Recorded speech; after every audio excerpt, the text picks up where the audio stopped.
And yawada February bosom ni de to so aduonu nsia ba bia wo bia ne yamo ahamo akwaba asaso mo adwuma ebraso se omamu ni amawodo bi so nsam a ebo pata bebre se paso che omamu ni amamfo nkro so a mompetre pene mpatra pa magye atum ye ba na ye de ba besom nsam no do so na poso ni se de ECG for di nkremu ba se light bill no a awuhuru kosoro ye to credit ya na asasesi ya no se ye se niema amamfo di sumti a wo mo eyusuo no nyasam ketwa ECG nsemi ya betodwa se won mo afre putupuru hyamu na afi won matrase adwendwen ho Owia TV nsem twefo edem be komrase wejefiem ni yakwa de property esi ya tafo pankro no mrase wejani and speaker of parliament ka de comedy boom wo mrase wejefiem ho ogopio moment fedo mantama betodwa se dwumja dwumaku a ekobomode akodumja one more say I want to konusu eja atom. Yeah, tete say DVL mpenim for so mo kwa broche na boges no a wo tete abroche no makwa kwa driving license amo mo abra Ghana for de wo mo enyenwie ye ene DVL mpenim for de nkyeremu ba echechero mu nsem mo ye. Ora ononyamfo gidiambo akosenche shewo fra abade abase ode beto efumo gudie no akra no we die eye Dr. Alhaji Mahmood Bawumia hu. When you have full pin one, Yaki Kaseɛ and Yanisa Kaseɛ, baby, I will be an area, Bunny, the Ababa, some war, and more pathy or more, and a day super premium and a premium rice. I beg you, so and as I say, will be a dear, so call lunch here. Nessa Mona Okakudia, say your mutu, say your watch, say your fried rice, say a jollof na Okakudia. Say a mona woody no a super premium and a premium rice ni be and na woody at the pa upe say yin tiantia e be ni sama upe say tasoswa e beta e mani also didi biano odi di amano akọ square dwabewura bank so ese o ma bi o mapono ato ma mo bibia bosia no mu guso o mo de ma na sese ebia wo sika bi da baby wo sika bi da bank account bi mom na yen hyeda ensi ho unya interest bia wo so na tetea na yetiti sika no so a dwabewura bank se fa sika no ebeto wo mo ho na omo hweso yi ma omo hweso no so no omo ebe make sure say interest ya esefata so no omo ede method akra no a interest a wo pe no utimi ka kyerem se mi sika ya me de brɛ mu ide bosumi bia no me pensi hu be 10% me pensi hu be 20 no mo no wadi ano na ntiase aye adwuma bosumi no so ya na omo ede ensehu no emma wabra ohaw bia emma hu mfie aduanan ba ko nie 41 years nie na bank adwuma ma ye bia efini kikawe bia emma omo ho dwabewura bank omo branches ne doso omo se bobra ho na ne omo eni nkomo no omo a en ma usikasem entoto yi mfama omo na aso yase no mo emma ye vimawie ya bia wo bia ne yetimi abane aba besom wo medin ede na ya abo amale bia boga wie me ne abusia pani owusu aduomi abusia fo yenye brena finsem no yenkomo ankasa emfa emmamo yedemo ekọ hyase de free Ghana mraspe gefiem ne yedemo akosikasem no ntutie mu na enra osofo hwe o mai sikasem no ntutie so okọ mraspe gefiem sane ye monimo sam na bribia aban no etutu anamo bi na odin hyehye fufuro bi eba no ho behia so obekọ mraspe gefiem na wakwa yi ni wanwan ato mraspe gefo no nim ne nam saye so Ghana fo ehunu eniema aban no eye de afọ man no nchechire ni sikasem ho na mso masofo sikasem no ntutie so Dr. Kaseɛ atoba force na nra kọ mraspe gefiem ekobrobro nsam so eche mraspe gefiem ne mu onomo a na ochre se aban ne hyehye fufuro bi eba sanhyehye no a eba no ebenam so amya to gold a gold no ebe boa ma yesika no ho aye dene mekoba se bia ene dollar ne kwa kosia kai kura no a dollar ne mane nkoye dollar na euro no so ma cedi no nkoye euro bi na pounds no so no empampam no mane nkonkotera kwa nemum yesidi no ho be dene na one ne mfefo oko a wonya hode ene o mate agina sa dwumade o se aban ato dedin se Ghana Accelerated National Reserve Accumulation Policy na ode ebasesi o se benam sa ye sokra e ma de friend say euro bond a enam so me katwetwiri die ababeto my Ghana so no sa ka na da honom no be 1.5 billion dollars no abeyeti matetene kakra so kakra akosa ka na firi honom asaso nyamfaso de ato akiri de abo man ho bra ama enchirima so a eba no wonom ababenya so emfaso Dr. Kaseɛ atoba force nchechirimu a wode emaye. In the last 8 years, the Bank of Ghana has relied on swaps,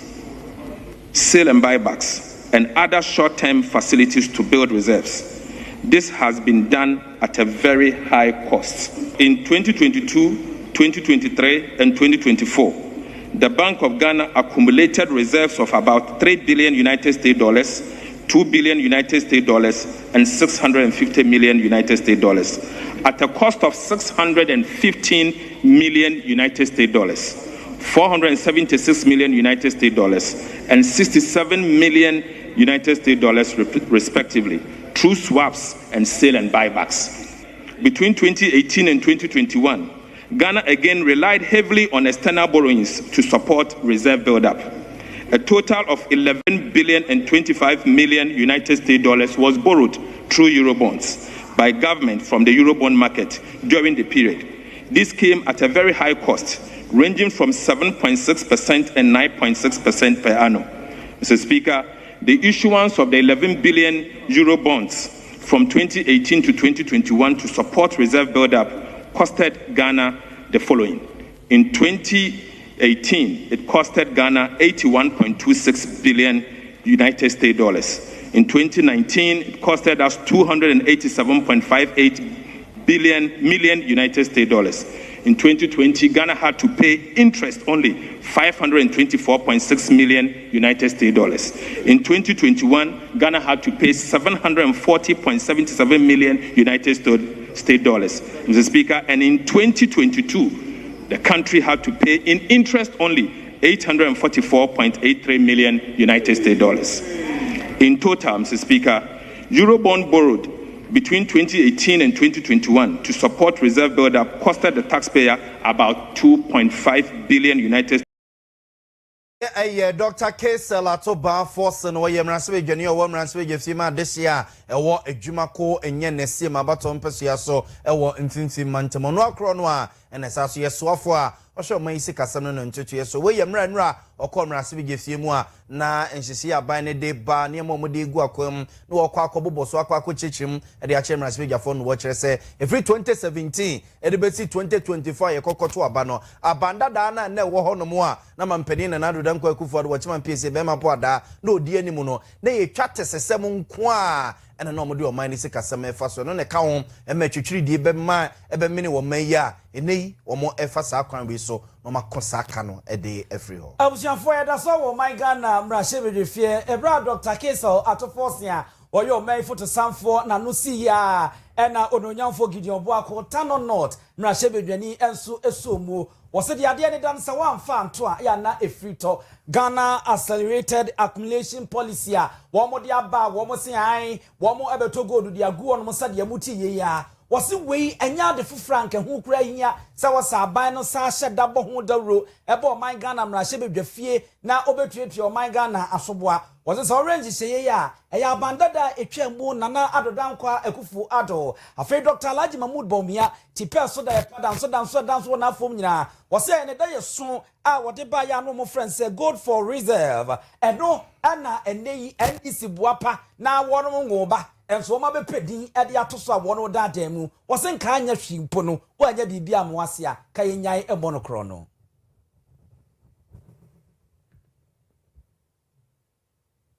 Mr. Speaker, the Finance Minister has stated that this is the first time Ghana is having such a bold policy. I wish to differ in opinion that this whole policy hinges on gold, and it is important that we stress that the policy to accumulate gold to shore up our currency and provide other benefits to the economy is not the first time we are having such a policy. In fact, as the Minister is aware, somewhere in 2021-2022, the Bank of Ghana embarked on the Domestic Gold Purchase Program and the Gold for Reserves Program under the leadership of the former Vice President, Dr. Mahmoud Bawumia. It is this policy that has anchored our currency till today. It is important that today this government has realized the need to increase our gold reserves and therefore is coming to Parliament with this policy. This is how we should govern. And Mr. Speaker, I wish to state that I would have loved that when it came to the point of having cocoa haircuts for cocoa farmers, the same policy should have come to Parliament for us to debate on, as the Minister is doing today. Mr. Speaker, it is an undeniable fact that Ghana holds a strategic position in gold production in the world and Africa. Despite this, the level of Ghana's gold holdings is quite anemic relative to the Total Holdings Institute. And therefore, it is important that as a country, we make steps to accumulate more gold. Wedia Miss Ramiko, Yera, a year for the Sam for winning dada, Sefi champion near Dionubako and Dr. Alhaji Mahmoud Bomia and my Ghana Kakrabia Bank of Ghana, Edison Jeba, and Nuna Mao, my Ghana City, no, Ejan and number so pampi besina, Womania Umfaswa eti, Yenea, Omabefia Gombeke, no senka Koko, boy, Omokochan and Anokia for, and you one way you pay, no send no so Quamodeba, near Bobo, way a ton or not, Mrashebi Jenny, Odonya for Gideon Boako. Yegusua de mo amraswe jefiemu hwa na enra soso eka de enka amraswe jafo no edi bom ewo amraswe jefiemu ho no ne nyina eye asoafo ya eya ne mpempi omota afrefre wunum so bomra amraswe jefiemu no mesi bibi nche amraswe jafo no na amraswe jafo no ko wonum empesu ahodo so a omatimi akwa akocechem de akere omade hye so o na no asoafo no ba ye no soafo aso mesimi kobusa no se nkomo we ni obentin ede no mo ye de afa ho ntisa mote ho asem a na eyemia nti enra asoafo no kwa no omo komrasebe gefiem no na kese ye nsembisa wodo a na emrasebe jafo no binum atwotworo ede ato wo machi a na wo so mo ekoko yiya no na enu bi na amrasebe geni owo amrasebe gefiem a dehye a ewo tafo pankro no abaton pesia so ewo asantema sei onobo eko Vincent Asefua ekoko busa ya wiase na kese eka de kokko no kosoro emanka wone eye amrasebe gefiem cha mi hene a woto wodi kan komo ya ede abomum ene se okobusa asem na asem na obusa ye no a osoafo no eyi ano no na ofise enyiano a osoafo no ede ma ye no ansene ne tirimu papa anye ne de enti na ho behia se osaso ebusa kosia etoso mienu na se osoafo no ebehwe no wayi na asem na no eyi amanase ne tirimu a waye ne sa ede ama na obusa ne etoso mienu no na speaker of parliament ya no ote adwam sa abre no ono abo benada hiafo a woye emrase odwani owo emrase odwasi ma desia ewo akachi south abaton pesua so eye se omma kwan ema ono abo eko Vincent Asefua ensa so emusa asem no ne mpre no so eno ena ono abo eko Vincent Asefua so ehun ne se kwan bi so no speaker ne ya ka ne kasabo ahye wa bra asem kro no ehia Ghana fo pinu a enne nkeka de komo ya de bom ewo emrase odwafie mo no ne yenko hwe de si ye pa. Any further question? Mr. Speaker, no, I have. If you don't have a further question, Mr. Speaker, Honorable Minister. I have 3 supplementary questions. No, yes. hold on. Please ask. Hold on. If you have a further question. My question to the minister stems from his own answer. Page 62 of the answer that has been advertised in the order paper. Which answer is to the effect that when I received the question from the Honorable Vincent Asefua, I wrote back to Parliament through the clerk to seek clarity and specificity as I was being asked to answer questions for government organizations I do not speak or do not work in. My question to him is that, Mr. Speaker, you need to protect me. The minister cannot be evasive. I am saying that this is a Facebook post. What is your supplementary question? That the minister, so you can ask the minister whether he said that to Parliament or not. But so long as you are referring to issues of Facebook, probably you can ask a specific question based on the Facebook post by the minister, and then the minister will come and answer. But this cannot be by way of a supplementary question. An honorable member, I think we don't have a further supplementary question. If any other member has a supplementary question, the honorable member may do so. With this question, then I mean Ghanaians are watching. This is not fair. My second question to him is that. Honorable member, can you resume your seat? My second question. Please resume your seat. Honorable member, can you resume your seat? I have 3 questions. I take offense from the word I'm not being fair. Resume your seat. Yes, Honorable John Nyako, if you have a supplementary question, you can ask. It's okay, I retract that. It's okay, I retract that. Honorable John Dako, if you have a supplementary question, please ask. No, I have questions. I'm saying that I retract that. Honorable Minister, in the absence of any supplementary question, you are accordingly discharged. We thank you for attending upon the House and responding to questions. They are seeing how unfair you are. Question time is ended. We are likely to yes, available leader. Any indication? We disrespect you as well. We are members of Parliament. As we are members of Parliament, we have every responsibility to speak. Can't you speak? Can't you speak? Can't you speak? We have gone for this. Can't you answer?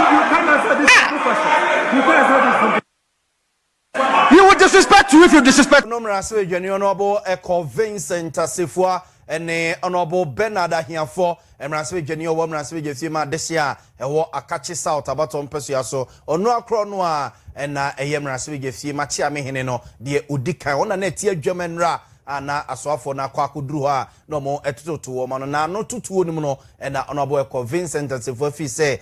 asema obusa na no yi a osoafo nde ma ye na ansene ne tirim ntinkeja aboso ba ne meja paye nkodi bi boso ama wachire mu ye eno ene kofa menti asem ba ya na yeza akoma no na hura duru wiem dodododo a nyame na fa kwamu a wo mo antwetwede nra absiafo yenko yama no ne soafo na so ye michiro no nyamfo Samuel Okujeto Ablakwa na no oguso a wo ye adwuma na Ukraine memu na wode nani ede akire mu a wo kobo adwuma wo ho no mo enam sai no so amoni Ukraine man no mpanyimfo ani ntini edwetwo ra wo mo anu duru brumu asi nkonwa atena nkonwa so wo nkonwa demu komoboni nyina ene se sawre aman Ghana ye wo asra adwumaku a sabie kroto wono so mbo no mo bo adwuma wade wo kiremu a amansan kubata United Nations paji won matum enam adwuma den ne adwuma so a won mo ebo ho na eso sade empanyimfo kana aboa bia pese odo sade a ya na wode ne ho kodom aboa preko ye yinti no ehu behia se ye ne Ukraine man ne beko apam na afeyie no ya chereche ye ho na won maboa senti ne se sawre bibi man wo man Ghana ba bia ye da amaya etwe ye ho ahia ye ntwodo ne ntwiada so nyina no emunyo na anu de ekosi wo boki na memu no enam se sa okoto se wunu abodwu se ahia na nso de asiopo abena kra na de atomu ninti no wo se ahia ase de eboabo ho sane ye be ya ye be hu kwan ye be fa so na tutufo dom fie koyi se wo mo keka no wo mo brichi no mo bepiem wo memu a ye betum adum wo mo ja no mo nkofa wo ha bia emfa ma anso a wo se ye be wura agriculture mu na afi ya hweku adwuma nso ne ye no mo dikaso bom se de be ya ye betumi adwo amenuane no beduru babie no wo ba bibi mem hanma na Ghana ena ye ka ne ye di nuane eboa eno anso ha wose na anu ada omman mu no na ye wo simamufo be se ahanu a wono wo gintetie ko sukuo e wo Ukraine ye na so ye na esi wo ena mo ne Russia ntokwa nti emma wono mo bopeten ene ade a ene wono mo se di kaso bo madi nkomo se de be ya ye be se nya afoforo akọ no makọ gintetie ena abeboa amo my Ghana na ya pomden ene mia hodo ni nyina nso no etimi akoyie Samuel Okujeto Ablakwa. Our discussions have been broad and varying. We have discussed the need to have an agricultural cooperation. Ghana is positioning itself to be an agrarian hub, and we want to be the food basket of our region. And we have discussed the potential in having full cooperation with Ukraine in that regard. We have also discussed matters on education. Before the invasion, we had a lot of Ghanaian students here, excess of 200, who were particularly studying in the field of medical science and engineering.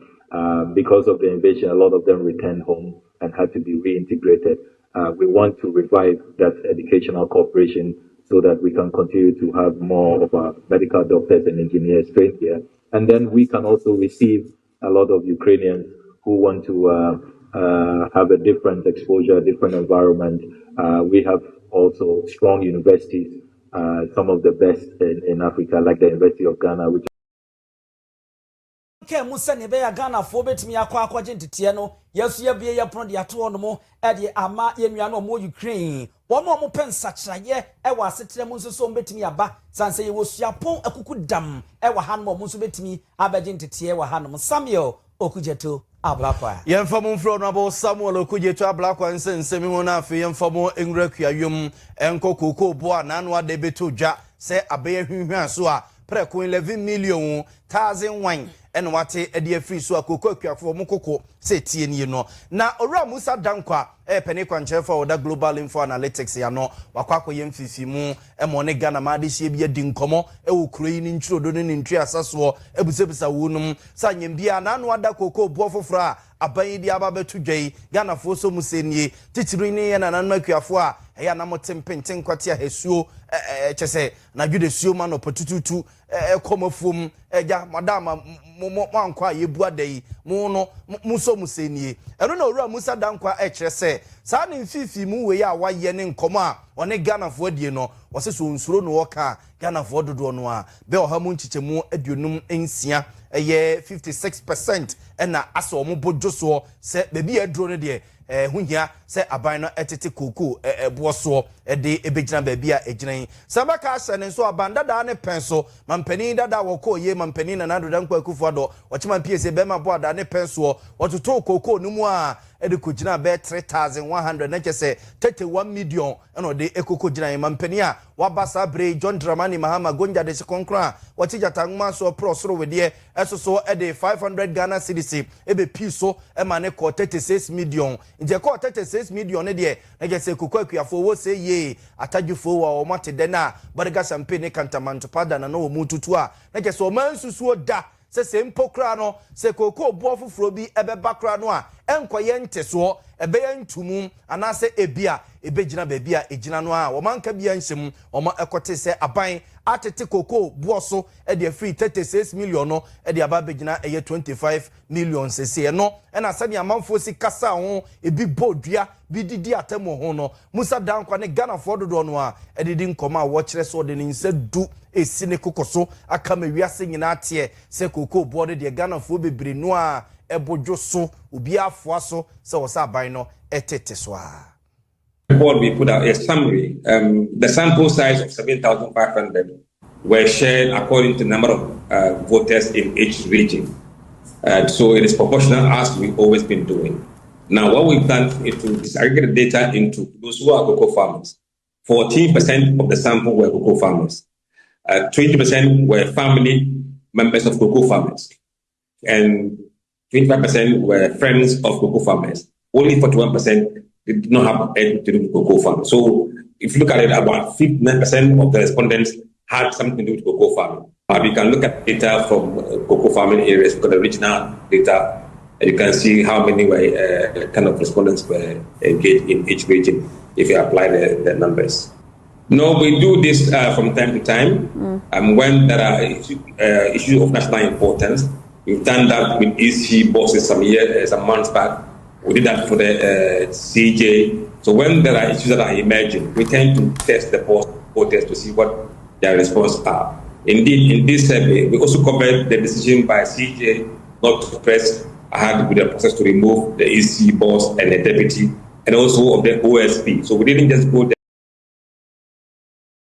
Musa Dankwa wana yepene kwa nchefa wada Global Info Analytics ya no eyekobia enhye abanse nenso agya ensemu edi ade ncheche ebo pata bibrese pasoche wo mayimu a eja obi ade na no tumbie no eya no omsoso de oma no tumbi no omo de oma no pipiripine ba betumu bia ya na mpempi no ano ombusebisa Ghana for to Ghana for no ne Ghana for edidi nkomoje oma dwene efa wansa na so mo ebeka bia wonoma akabia no eno kokoye e defa kuku bofofra abandi ababetu dwa ho kire se o Ghana for dodo na se ne yadwene ye se obi abu afu aso obi adwa mahama no wo se ente sa akra Ghana for dodo no a epene so tiase se kuku bo no ye tete so a na sa enhwemu ya sandi senior MPP amanweko guso a won muso ye bi o Dennis Miracles abwaje ebomodin ekonkroto awodo a won mu duadua kokoi mu ene omkobo nkomo ayimo nim samasumsam a munyina mahuni ekoso na Peter yabo ama otuko no won so eguso a ndisifo wo mawuramu a won muso eye rehwemu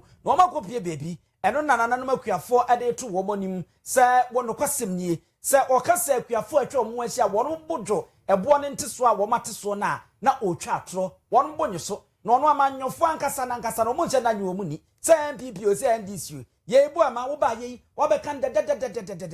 ena yese ne kan da wo ne ade a na wo mo se wo mo de wo man se abo akontrofi wo se suman ene nani de wo no peso mu huni se ne kada da bi wo hono mu ena wo mo bo ka abanda da na nadan kwa kufu ado ebe o ka to ho e de a ada ne ho ntansa na nanu akuafo e de beso awo mo ene ommo nye hare na ommo modden se de be ya wo ommo bro saa kayiye no ye de ombegina senidie animu eno na be ma wo mo nsam a wo mo ka no wo mbegi atum se ani eye no kre sentence so no wo bi adwuma no afo bi so meda adwuma na no na wo kɔ no wɔkɔbɔ ka no obi foforo ba e wo se dipo obo ka no wo no de ho ntansa de bɔ no enye de waba no e de kɔso nti na nanu akuafo de wo mo se wo mo nye hwe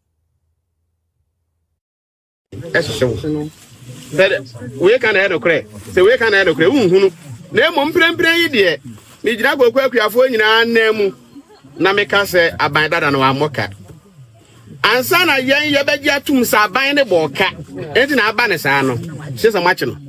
Just a modern age Namarano. Now, Mayor who say no crave company for the near whom any didn't dance and yet they are so much here.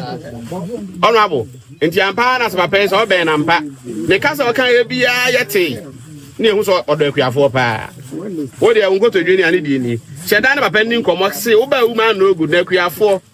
yasem nyina ne se saban dada ne bo ka to ho de a ene wonche no ni hu se yampa se amane sa de a yanyintum aban bia ma oka yanka so ya trufo na mom de ani hu ne di hu adanse ntia honorable ya na wo ka bibi sei wasa Abusia I friends say woman no good we ni minim say ya de battery ma e ma mpa de pa na woman no good ai e ma nya ana man nima de pa de bi ma nya papa e ma nya papa woman no good ma nya papa oh okay ma nya papa ya no madidua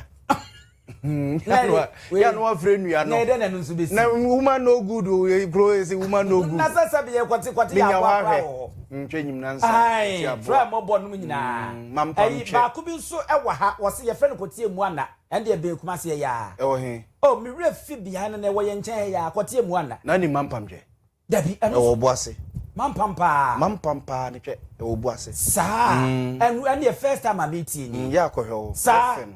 wow e kotie mu ana nso ye kama ba na my classmate ba ko ho na no free Abigail ai kotie mu ana enti we woman no good o e ho e na mote se owura yi e kasa odi face controversy ni suman ene nani nti se wo mo se kro no aba mu a wo mo nchi nipa no na wo mo nya se wo mo de ho asotwe no e ma nananom akuafo yi abuzian sa fe no aba beka ho ani ye ka wo se Owia TV ye wi aprem to bre kase na ja waso so na wade guso a wo hwe bie no wo yi se kase ye twagu Owia television so a ukoi social media handles no a Facebook Owia TV, YouTube Owia TV official ene Owia TV a kase no eyi achia ebum pempen ho saso so na TikTok so no Owia TV official uduru ho no mo a ye kase edi adencheche ho no nsam a ye buruburu so betimi de wadwenche no nsusue abiabia ho no yegusu a ye be kase ne se kase no de emamo no ye bekenka madwenche ne mu nsusue de amamo ye nto akase no so na ye fomo enkonsem fufuru mfiri koku nsensem no mo na ye fomo nko ECG fo akache bemre kakra nie se ye tie fo pa atwede ampo nyankrompom ba se yadom a ohatam no nkubachi otuturubo nso to nso ba wi obotantimo a orija fa dum ne mronkum jire mata atachira mo ebe kai na mahye ne nso nam de moni atoto fo mo a Ghana fo kasa pa titiru ene ye light bill ye no kura ye use prepaid die je se prepaid ye nim dia na aba betena prepaid no so auto credit ye guso ene se wo da ho aba ene se esa eye bafuo o se ya motia na abegugu meter no so a obi antimi nkyere se obi susu na akobo ye duo je se Ghana fo obi ane wono mo a wotimi akire mu enam so ema na no kra mbeka ya osofo a ono show maya won ne ho nsansam so ora John Abdullah gina pokra akwate konomuti bi so mo hwe no man konomti ne mum omo nko fees mu ne due mu maba mu mesi bibi nkyere Ghana fo de ntia a ye light bill no ekokosoro na prepaid ye togusu a eni na anu ni nansa emfa no de obeto bia no na hwem na ekosa no na ene ECG mpenimfo de anu yaba ena no pai oman ne yadupo ache tenase ano ma wiase nyina ache ewo adechie dwumagie so ewo Owia TV so oni owura William Boaten a ohani amansa di nkomo ma isi adwuma no kokodi nkomo na oni papa yi di nkomo no ene wo che se ECG fo no omsuso omo de omaso atoto fom edidi nkomo a na de omo hunu ne se de ama Ghana fo pinu a light bill ekokosoro na prepaid no so yeto a eni gina na asane ye se Ghana fo pinu omo etwoya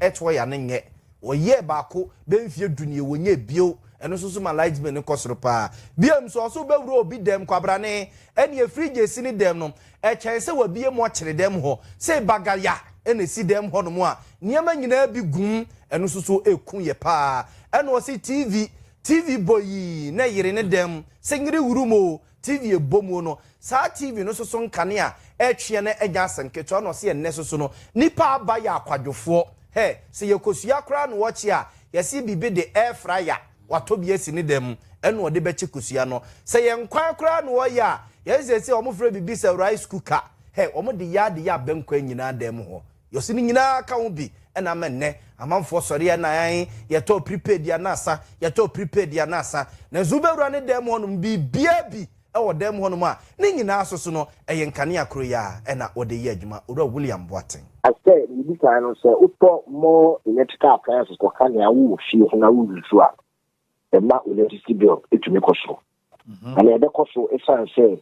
ye promotion ya de na akota many a time no ye to be our television to akota kese and now all things be ko no ade ne kese na auto no say fridge kese television kese consume more electricity you to air conditioners into start to air conditioner be kan wa and so funny say said to see be afan there be the consumer per basic one require 500 horsepower but so you air conditioner 8 hours per crana with the short time for now with the tablet 600 Ghana so you see 8 hours a day but you need and the home come into near ma over to abi use no e man is the because we are talking you know and the duration of the usage and probable use no time no nti ekọ Christmas said the holidays ni ade ko new year mu na nkwa ande bufi bi ga na nipa no do so na mu bufi ya ma de bibria obi utumi koso me kan no so tue mu se obi koso ye wi bi so e ho a na ebia enim de ebia na bebi owo no na electrical because enya problems ada ko fa ko Facebook ya ko fi akwa hwe ko na e tene ade enye adwuma nti or fault current will feel because of the poor wiring or effect on the consumption and no fit ko and I'm can say you feel the adwuma and na ye customer service and you know a bia na we meet kono a bia based on outrageous bill kono and outrageous purchases no we dey kabo mu yin sisi so yeah ora William Boaten ene yetene nke we yamra na anope oman ne yedu boachi atena se mawiase gina che wadechi adwumadie so ewo Owia television so no ne di nkoma obobo sansemi eso se etoda kwabrane air condition siso anopa agisa ade ache ne siso ene ewura dem o air condition siso sa no no de mo so agu ayi yesi efe ne say rice cooker mu na no so siso na rice cooker no so mu gumu no a wo ya anwa mo no na TV siso TV siso no na tape so siso a ebonyum na osekuta ne phone a wo hwe TikTok so wo hwe TikTok ba ku ya ye ka aduane si ba the problem say microwave na microwave so si baby na flyer no so chikosia na chikosia ye uya wa ba be so say o light the bottom o the rice kana ya be kwai pen menye bi dade o mediaye kama ho o ye kama say o de akaba nkun so pen rice cooker o de kaba nku o de ohonmore no wo fom sani ebe ya ento abenti bomodin se ni nyina nane e wo fom aya susu fa nsuo no memu mpi etu wia na de seso de se de wo no amo no no waka atum wo ho ebeje ke no be connect adra no yi chansen no pacho fantoma gugu fom na wo de asiso na de benkuta na twini wo fom adane wo wia na de nsuo kakra de agu ho na sa apagya de asi ade ni no wasa akata so ebewa agika sa apagya dane no na sa fa nsuo kakra gu fasi so mre biem na ben o ma me ayetwo ba pe na me a me checho ba operator me di yepa dentro so awsia yanku ye ni ma won ye fama mo na eno na Public Utilities Regulatory Commission say wa kire mu se won kire mu putupuru nhia mu won mu ya aye Electricity Company of Ghana won no mo kwotena dem asinkonwa so no mo dinkita ho na won mu se de ensam no ne puma sibre esitie said Ghana fosi su ebo sujetire no ano odin pa ebi kura ye duabo a wo mo de boro wo mo wonu ntimi ntanse no wo mo nhwe ha sansa wo mo na ya na wo mo hwebu yi no wo ma cheche no mo de amankane adwumakue no wo mo nso de kɔ e de akɔma o manfo na mo se botaye ni bi ene se wonu betena se no mo di nkita ho no mo hu senti potia ene saa wo hawo ne ba ede na akoba enti no mita ebubo fie no edwane saa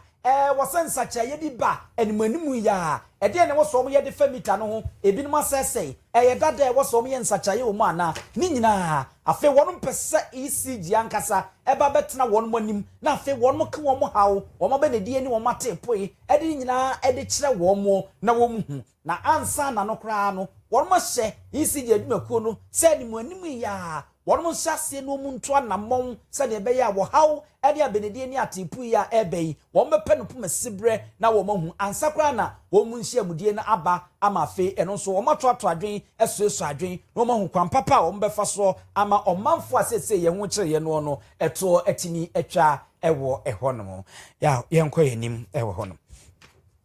yento aso na informo enko yenim ewo kaseɛ nimu na honorable Francis Owusu a chance so eye NPP mrasebegani owo mrasebegefie ma desia ewo dwaben abato empesua so ewo asantemantema sei na gold board any gold nsese foforo abaye edeba si eba betuto gold na gold aye ba betuto ne benam so ama man si kasema toto ya sisi MPP fo binom kura ya akire sase NDC fo ye copy ade yi mampani abedi ekire Dr. Alhaji Mahmoud Bamia penso na okoktabris ade ba ye bo hu dawura Ghana fo sabre na ja MPP fo no mo hu ye hia ne empo mo asem kura tie ya mpa so atie na NDC fo ba ye wono makwa wi asase o mo ye na de foforo bi se ne bi ma dai na Owura Francis Owusu echan a o ye Asante Dwabe mrase gani ekire se sa ne ma we ya aban no eye no na me ne mu ne Ghana gold a mampani dada na nado danko akufo do penso na ban no sumdi gu ho no mu a aban we bai o matonto no rof adie wabra ehun nkonta kra na akwa bibibie no ofise eye chese fuel hon sensam petrol ni ehon pimpana wade ebo se be na so betete na aban ne benya bia ba begum na niema akokofo ma asamanfo hu saban ne ye adwuma no eno ene kofa we ne mu nyina bai Owura Francis Owusu echan afibia no price no SSA and Premiensa. You won the first quarter, and the second quarter, and the third quarter. Okay. A bra na and you may be in society. Now, say, the name of Sasa, Kaseɛ, a year. The electric vehicles are now airban. Electric vehicles are now airban. Ama fossil fuel no air coffin. A bribia oil price, best say no, not good price across. If we say, if we are Sika for no. Ese niema no tresen se ebra omope niema we dodo no na omutika na kwakose num na man no price na koso so omu yi omusika ni free one de kwose ba ifufra na ma number form enti sese no ama fossil fuel na form because of say electric cars na eba no ama enipa dodo na yi omusika ewiase sikafo no yi omusika na free oil no side no more. Okay. I'm about to do the solid money in the it is solid money no any gold na sabi yehu na yeton eti ama ewiase ni padodo no use no dan say yeto Honorable Francis Owusu echa omrasebe dwani owo mrasebe dwafie ma desia ewo Asante Dwaben abato mpesua so ewo Asante Mantemase abusua yenko amano so na yeni Yera Samson ade waben ewa wonini ensemu yeni nkodi nkomo yenya nente se anhwa petro ebo no ebekosoro wanchem besa miensa aduonum enkono ekiripo aduonum nkono na afa diesel so wanchemu baako aduonum emienu Yera ade ye mohamo akwaba Pejoso ade na akobanti a abeto dwase form yi ebo betimi akoso Mamentia otiefo wie adwama so ebo fan wo no apagya ne mu kakra na ankra baako na $70 e say na cost $72 per barrel nti eno na ama say omo kraba no so no mo pagya kakra se de be ya omo betima stay in business na ye pebia makopo de abrɛ nti world market price no na apagya ne kakra nti ye hu sa increment we say beba on the 1st of March say a $1 na etoyi na sese nka omani sika no nso sidi no ene $1 na ekodenden din a wo buruni enka ezuzu se nka entumu de enya de anka ebebe yi eno nso si sai kire mai Yes, yes, the no, I want dear, and Yanukranti Nama, Tumuna Bana Akitu, no Senka, I just see the no for ma in Kabayan to Mukas and a dear marriage. It is what a year a ban way by out Nimanaji, a year Sidi no, a year Patuno, say a cost a call between a year 10 and 12 cities. A year a cost Casequan, the worst case scenario near 30 cities. A year Sidi Nahu, the idea. Etimi abua a maintaining ama yenru the 14 cities marker na ye once na ban we be fanti city na ho de na yade a ye very good ye sra ban sem onkoso no miemiem na etimi mbua mafa ho no enwo ba bia ewo na etimi so tomato bi enti ebrekro na no de na akobenti na mframeja gas de eno nso eso eti but of course me say enti eno ano na de na akobenti a ama mframeja gas eno de ebo no eso ebetumi ati gas no demand for gas no abafom because who say gas no emrofu no issue gas no kese pa say awani ba omo de hiti omo dan by say no omo free winter ni munti ama the demand for gas we gama so no abafom tina gas na ebo no so ati no minya na ko sawrese ne yesi koyi eni da so mi wo ho sentumu no be kosoro sa na se eso betimi asate abafom oh eso betimi asate edama so bo no eya nafa akum ekoso se no ehonu sa eso betimi asate ediaba na eso ete ba asem there is a seed na ho ode no apagya nim na so te ebete kese ama aya single digital di ba na seed na ne to no ebetimi asate ba ebia ye fi June July mu okono eso beti kase pa abafom oh na yes yen ready mu se June July kita wonzani ayo omobo so mene de eso betimi asate aba e bia senga digit ni biem yes eso betimi asate aba senga digit samse medase ene adaje wanyade amori akase let's medase abusia samse na de wa ben ewa woni ne ensemu wono ene eni nikodi nkomo efa fom ho a yenya ne ntese entumu ebe ye na emopa fiefo ase omo na de premium ne super premium rice abedwa so no na ye dia ewie ise wo dibia bonso wanim aye sere ze ya nkyere wade fon ya kyere wade papa ya wadie edi ho adanse premium ene super premium rice mesi ye mo aduane bia emutu anwamo de ya na mpepa titru ene de ata no ya na manije ho o jollof nom ne wache ne fried rice ne ene kra de mo yellow rice mutimi de colors bi esesa emo no color no ama ne ye kama ne nyina opese wo ye bie se ni padom aduane na wo ye wabusua wo yire no ma ne ukununum awadofo bi ba besraw ena wo pem a wo benua enwu anim ase a me kamfo eye premium and super premium rice e de amount hey restaurant num and chop bars ne hey bebia ye aduane bia no wedding ase oh ene ma wedding ase jollof ye de ne jumping so ya bean oil no like say wo de aye ncheche wa no wo de chinam wo de chikosua no wo de chi stew no wo de cheche ni nyina awie na otigu mu no so a na je say asquare anwa we so no enye amanfo bi anwa a wodi a na asa obofuno na giregyina obo no we esane kama he enkofa oha bia emfa emron ye de yami tomato paste so abedwa so yami tomato paste no wo de ye nkwan wo de ye nkatenkwan abenkwan lai super kokonkwan oh che say enkwan bia stew sam de o say o de yami tomato paste no na say wo bia e de eye na duane say your restaurant ni hotels ni chobas ahodo na aduane bia wo ye bia no wo de yami tomato paste ni gumu a ema anunso ye demani so no ye kama ye healthy food and doctor charity impeding for aje edia tumo upe bia to a kumase okọ adumu a oyere perfem nchen honom aye ohonom ena kumase patase police depot no echamfo hotel opposite wa omo ewo ho ena wo akra so a media parks and gardens junction no ehwa asoso no omo ewo honom ena ofro omo a ebia wo origin bi na pese omo de niam ni bi brew na wo no wo ye agent na utu ema manfo enya to a ena na se ofre 0244 6151 170244 6151 17 na one emopa efie edi enkomom ena fe dwabira bank se omugusu a omo mabosia mo pe bosia na mo de aye adwuma de atre mo hyem wakra ne ma bia begu Ghana tema abota krade abo ena wo se ukoye ena usika no emo ano a Dwabewura bank se bodu omo branch biem na ne managers me di nkomo ye beyi ni ama na ma ne ama kwan amo aton atew mfaso na kire wo ba betua kana wo ba betua eno ache susu no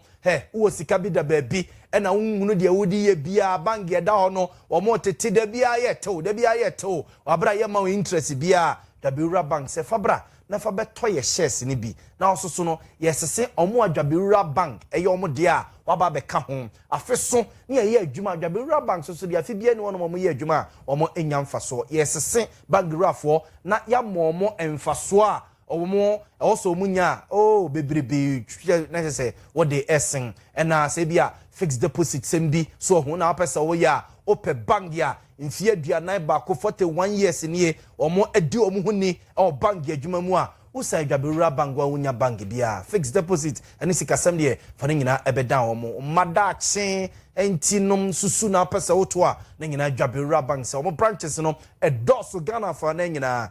bowura ho na managers no enkodi enkomo anasa wo de efra wo mum 0242387498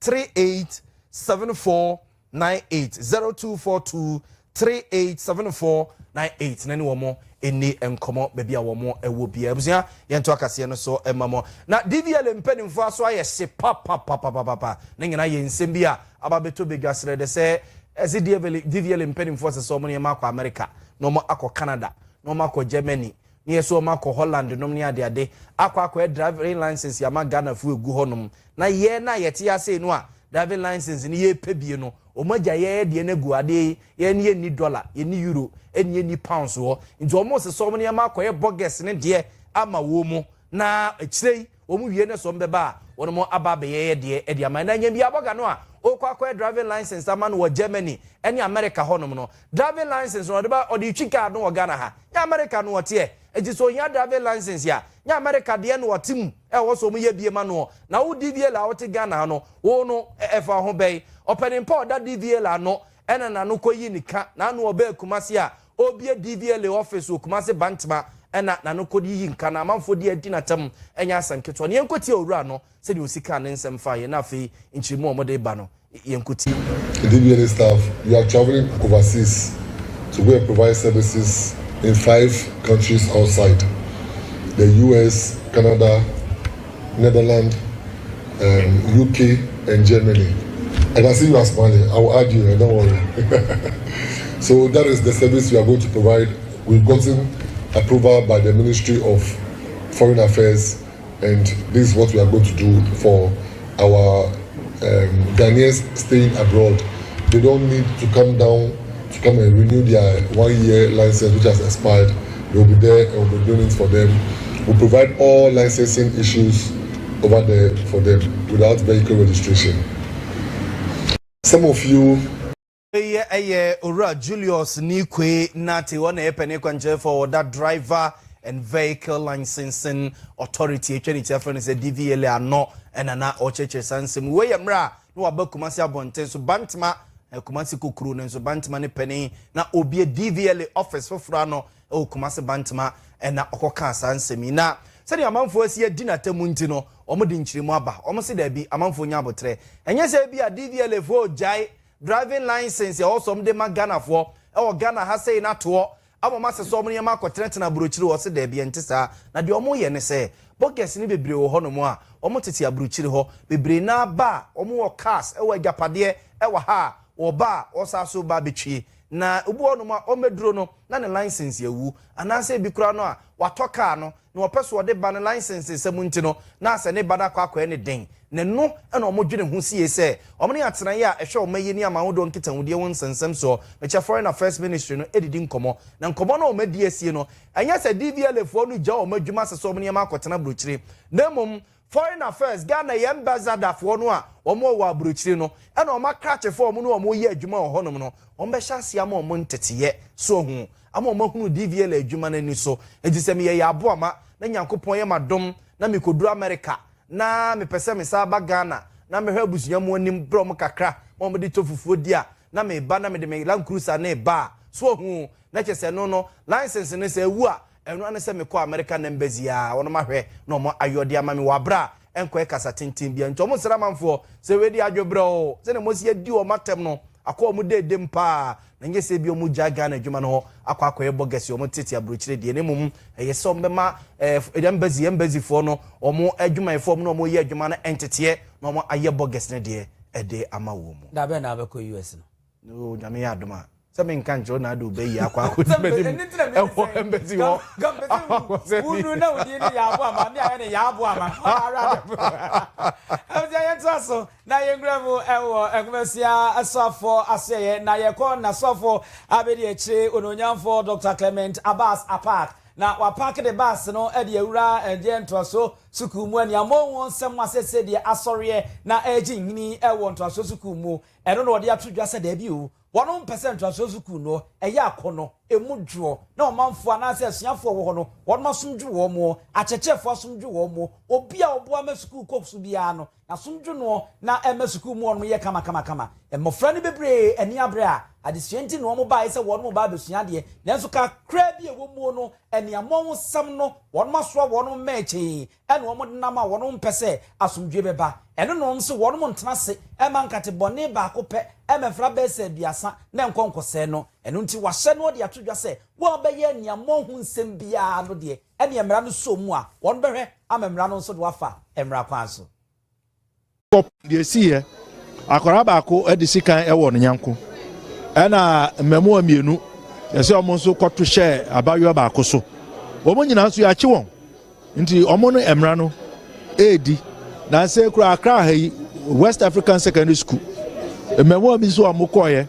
na omo ne ememba wa no bi ewo classroom a kyerɛkyerɛfoɔ ɛkɔpam omo free ho because na bibia ni ho a kyerɛ sɛ omo wo in that classroom at the time omo ko boabo omo ho ɛna omo ba school mu ho omo de ma ɛna omo de be bru teacher for no omo so ya chi won a omo so stand trial na nse de by Central Region school kwara was say omo ko sports after the sports no akodane war zone ebi tubo ebi kuta ma ne nasefo omo bru omo ho anka omo ye kuma kwara ba kumpo anu nso no ya chi enkwara no miensa from each school emra no omudi ide ya ka sisu ne se awofo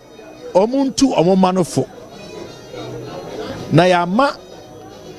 a policefor to me say school akwara bi eye de ensem fata wa bu teacher ni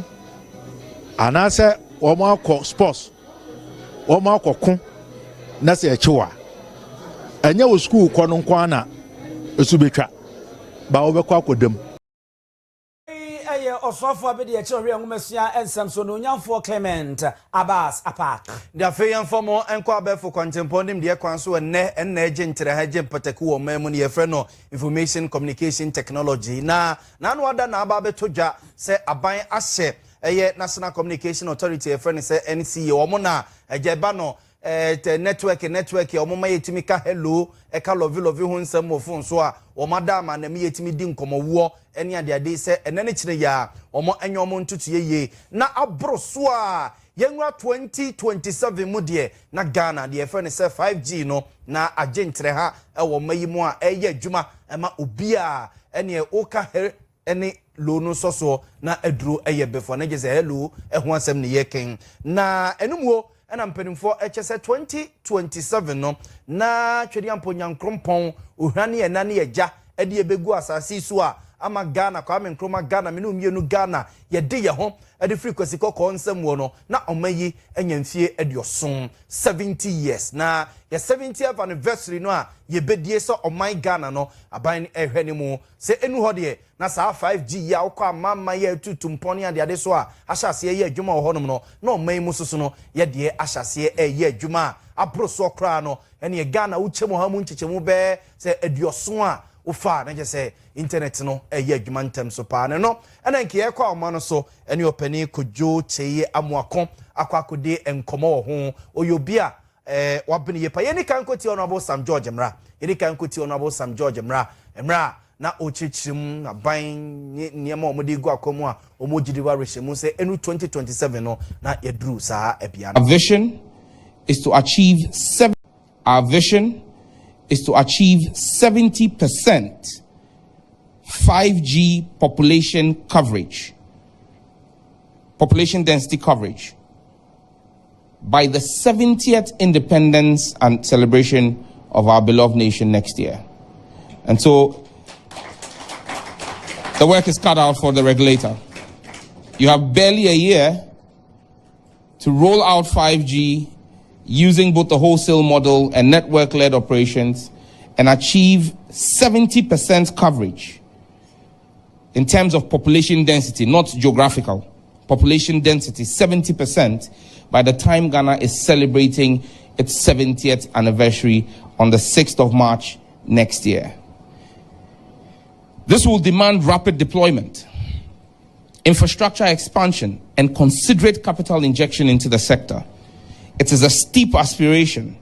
but I am more than confident in the resilience and abilities of the fine men and women who run the National Communications Authority, and I trust them to deliver.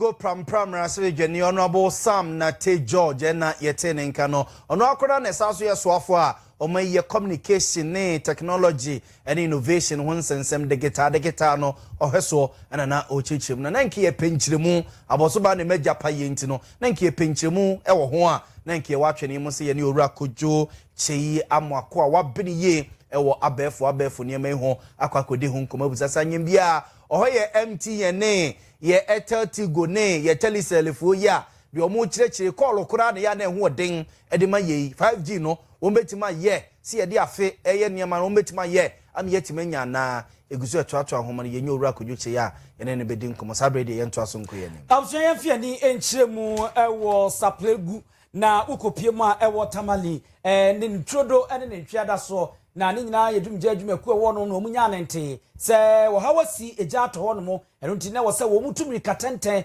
na ententemu a wo no mokọ na wo mokọ manfo emmoa wo ho no mo na eno na adwumje adwumaku wo no sen a ya na wo no di nsuo gumu no mo de kọ ye nsuo sononko a wo no de kọ patantokọ yi oja ntokọ yi no wo mo nam kwa ma wo no mokọ eye savulugu ekwantempo no so a ka na wo mo de kọ patantokọ na ekoku eye eja na eno nso eja de atom ewo ho no mo na eno na wo chenkani a wo ka ehyenye ene wo mo anu wo mutim wo ye nipa bese nwotwe a ko mo kwaye adwuma yie obo modin a apake ehyen no edikosi baabi a ene nam yoso ene yede so a wo mbo modin ebotoato ane ma se ne be ya wo mbe ya wo mudundum eja na ansakra na wo no sa to nsa na wo mo ede afreshen foforo ama wo no so atu anamo se ne be ya wo bekọ na wakwakobo eho ebra ewo no station officer 1 na Muhammad Gaddafi wochema na ya no pa bese no nkro abapa ho sima aduanan enum ena sa wo hawi esi ye ewo ho enam saye no sunti amenne menemo kasei se de ye nyina ye nimwo no Ghana adumje adwumakuo no ehye omudidi dwuma kra no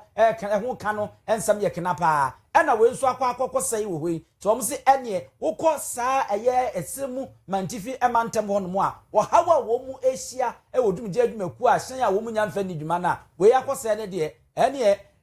hadne papa chese abehye won mu hawo no mu kena won mu sese mpanyimfo ebekọ won mu emmoa abzanfo yemfa kase ne nsia sei na yensore ma dwumadi aka entwaso yenua Filippo Kwabre kasem amoka ye ho wo social media no so nyina ye da mo ase ose enchia enkoma ye ne baba ye